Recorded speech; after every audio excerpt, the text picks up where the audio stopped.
Welcome back. It's segment 2 of On the Hill with Pat Jenkins.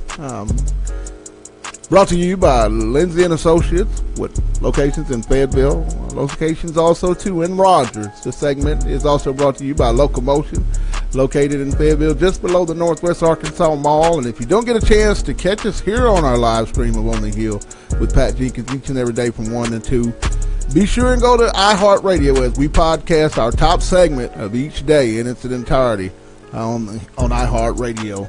But we want to go down to Columbian, Missouri and catch up with the Daily Columbians, Danny Jones. Danny, welcome back to the Hill, my man. Thanks a lot for having me on. Appreciate it. Let's get off into it. Let's talk a little recap of this South Carolina, Missouri ball game. What were some of the extenuating factors that went into this opening conference loss for the Missouri Tigers? Well, the main concern going into the game was Missouri's defense, especially after the poor performance that they had against Missouri State. But defense actually played pretty well against South Carolina. It was really the other two phases of the game that killed Missouri, particularly special teams. They were miserable, like kick coverages, returning punts, had a 24-yard field goal blocked. Really, that phase of the game torpedoed the Tigers in a couple of different ways. And the offense wasn't particularly effective either. Drew Lock's completion percentage is below 50%. Demarie Crockett had a big first half, but bruised tailbone kept him out in the second half. So they weren't really able to continue their success on the ground. Really the concerns that everybody had going in ended up not being what killed the Tigers. It was the other phases of the game where they didn't really show up, and that's really what made things difficult against South Carolina.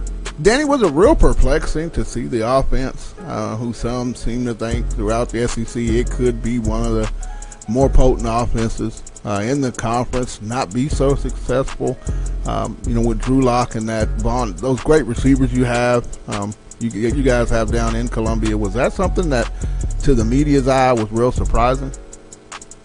Well, I think going into the game, people expected the offense to carry the defense, but it didn't happen, and I think it was significant that it didn't happen.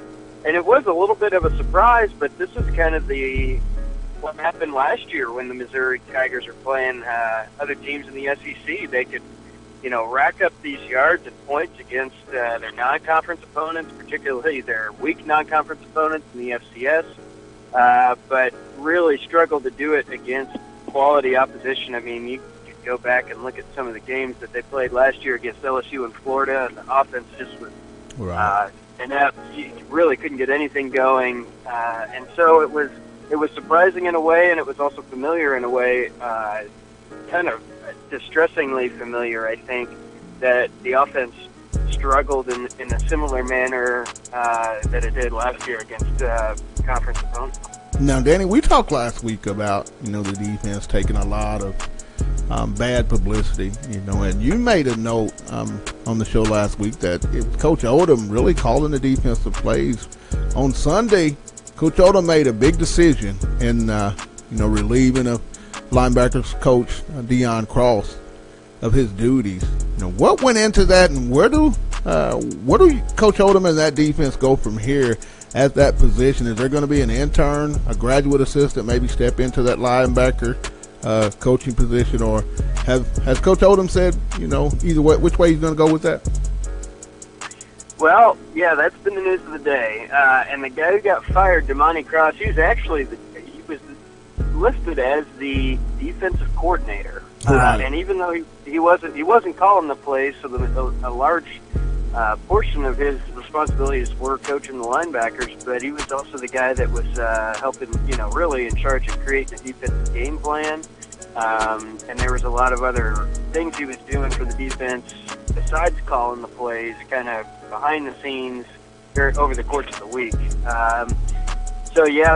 We got a chance to talk to Coach Odom about it yesterday, and then again today during media day. And Barry Odom's actually going to take over coaching the linebackers, in addition to calling the defensive plays and serving as the head coach. He's got a lot on his plate now. Right.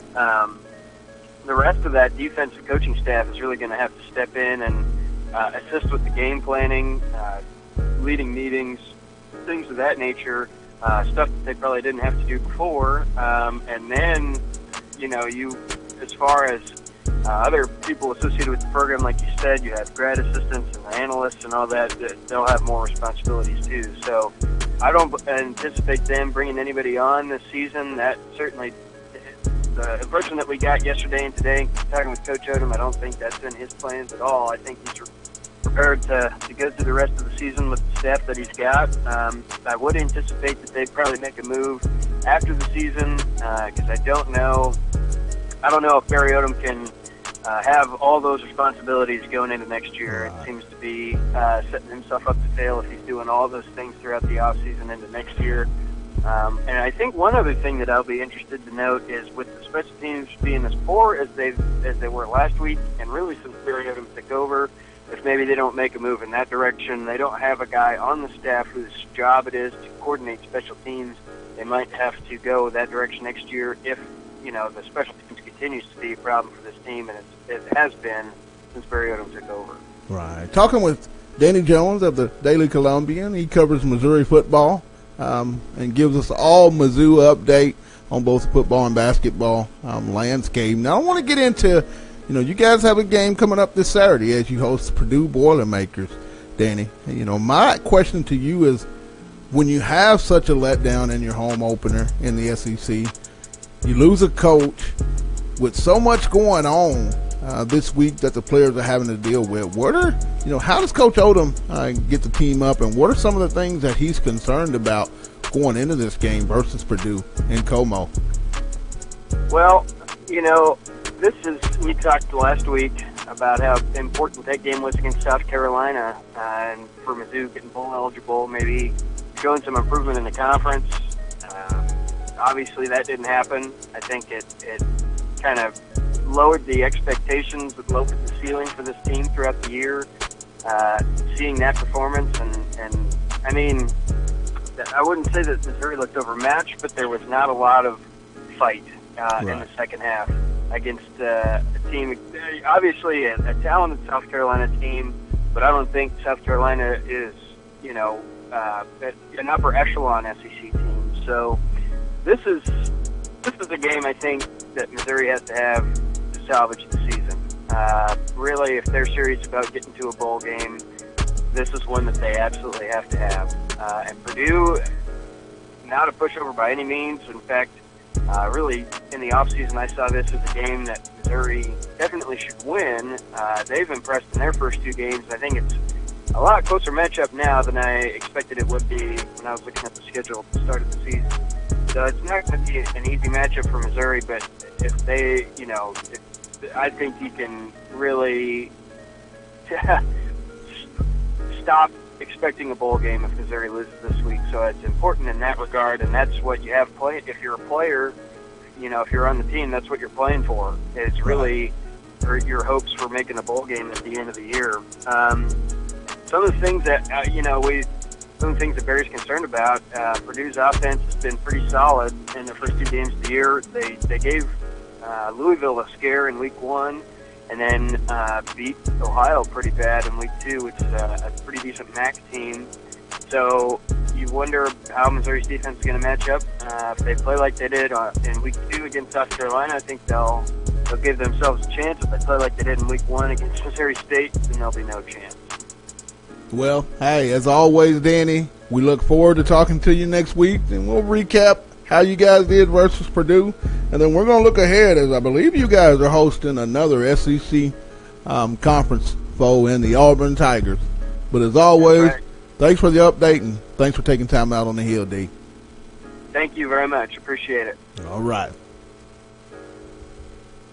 That was Danny Jones of the Daily Columbian there in Columbia, Missouri, covering the Missouri Tigers, giving us an update as to just some things that's going on in that program. Seems like they got a lot going on, Demetrius, don't you think?